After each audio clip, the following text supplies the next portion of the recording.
अच्छा समाज जी, ये बताओ कि आज के इस मेडिकल दौर में जहाँ मेडिकल फैसिलिटी इतनी अच्छी है, हम्म। क्या ज़रूरत है आज भी घर के नुस्खों की? अरे अरे अरे, ये एक बहुत बड़ी बात आपने जो कही है कि आज क्यों जरूरत है घर के नुस्खों की। आज मतलब कि आप ये समझिए कि बड़े से बड़े जो इंस्टीट्यूट हैं, उनके साथ आयुर्वेद का भी एक हॉस्पिटल डिपार्टमेंट बन रहा है आज की डेट में।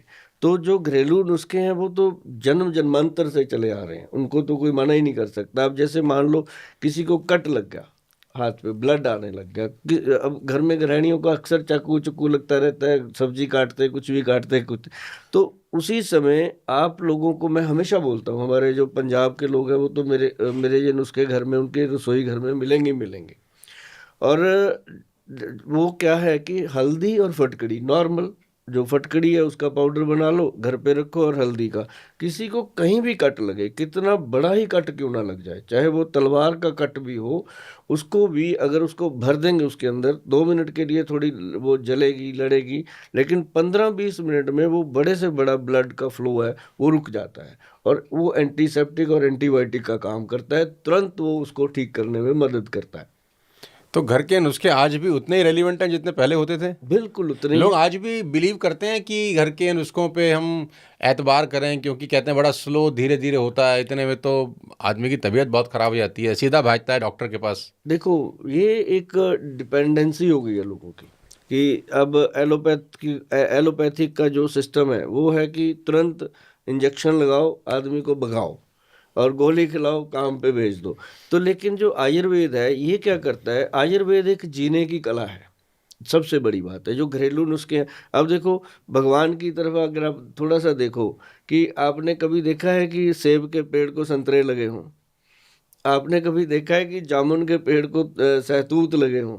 मतलब भगवान ने जब अपनी क्रिया नहीं चेंज करी, कोई कोई इंसान पैदा होता है, किसी को देखा है आपने कि वो 9 महीने से पहले 3 महीने में ही घूम रहा है बाहर निकल के? तो समय जो गॉड ने जो नेचर बनाई है, इंसान को वैसे ही रहना पड़ता है। हाँ, ये जरूर है कि यंग उम्र में इंसान को कम समझ आता है, जैसे जैसे वो बड़ा होता रहता है, उम्र बढ़ती है, फिर उसको ये समझ आता है कि जो सुभाष गोयल जी के नुस्खे हैं वही काम करेंगे, और उसी से जीवन असली चलेगा। क्योंकि अब मान लो डायबिटीज़ का पेशेंट है, हमारे पास बहुत आते हैं, वो कहते हैं गोयल साहब 10-12 साल हो गए दवाई खाते हुए, मतलब कि शुगर के कारण हमारी तो शरीर ही खराब हो गया। मैं कहता हूँ भाई, शुगर के कारण नहीं हुआ, जो आपने मोटी मोटी गोलियां खाई उनके कारण हुआ, क्योंकि उनके साइड इफेक्ट तो रहते ही रहते हैं। वो तो बोल के बताते हैं, हम थोड़ी ना बताते, हम तो कहते हैं भाई। अच्छा सोनू जी, एक बात याद आई मुझे कि सिर्फ जामुन, अगर जामुन की जो गुठली है, मान लो किसी को अभी पता चला आज फर्स्ट टाइम कि मेरे को डायबिटीज़ है, उसने लैब में टेस्ट कराया, उसको समझ आ गया कि शुगर हो गई है, डरने की ज़रूरत नहीं है, हवा नहीं बनाना, ऐसे नहीं सोचना, क्योंकि आदमी उसी समय डिप्रेशन में आ जाता है कि ये मेरे को क्यों हो गई, क्या हो गया, मैं तो मीठा नहीं खाता, मैं ये नहीं करता। हम्म। तो वो उसको हमेशा के लिए अगर संभालना है, देखो शुगर जिसको हो गया वो जाने वाला तो है नहीं। डायबिटीज का रोग जो है एक लाइफस्टाइल डिजीज है, जाती नहीं है, रिवर्स नहीं होती, लोग जितना मर्जी बोलते जाए।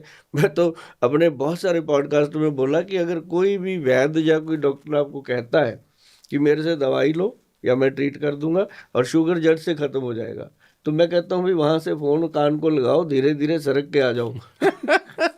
बाहर कि निकला वहां से, हैं? बाहर निकलो, वहां से भागो, क्योंकि ये दलदल है।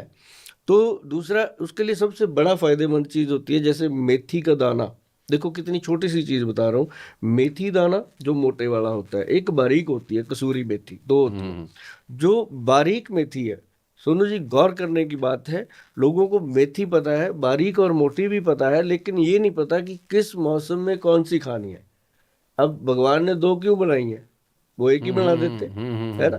तो गर्मी के दिनों में अगर आपने मेथी दाने का इस्तेमाल करना है तो वो मोटे वाला मेथी दाना यूज कर सकते हैं, और जो सर्दी में होता है वो बारीक वाला होता है। अच्छा। और उसमें से हमने क्या करना कि आधा चम्मच मेथी दाना पानी में डाल दो, और उसके उससे भी आधा कलौंजी, जो ऑनियन सीड होते हैं, कलौंजी के बीज को उसमें डाल दो, 10-12 बीज, ज़्यादा नहीं होने चाहिए। और 40-50 दाने जो होते हैं वो चने के, काले चने, भिगो के रख दो, सुबह चबा चबा के खाने शुरू कर दे। सॉफ्ट हो जाते हैं, उनको चबा चबा के खाओ, और जो पानी होता है उसको सिप कर करके पी लो, और आप यकीन मानिए कि 3 महीने के बाद अपना HbA1c टेस्ट कराएंगे तो क्लियर आएगा। मतलब ये एक कुदरत की कितनी बड़ी चीज़ है। और जिनको आज ही शुरू हुई है डायबिटीज़, अभी पता चला है, तो उनको चाहिए कि धैर्य रखें और ये नुस्खा जो है इसको शुरू कर दे, कोई प्रॉब्लम नहीं आती। आज तक शुगर बढ़ने से किसी आदमी की मृत्यु नहीं हुई है, शुगर डाउन होने से तो हो सकती है।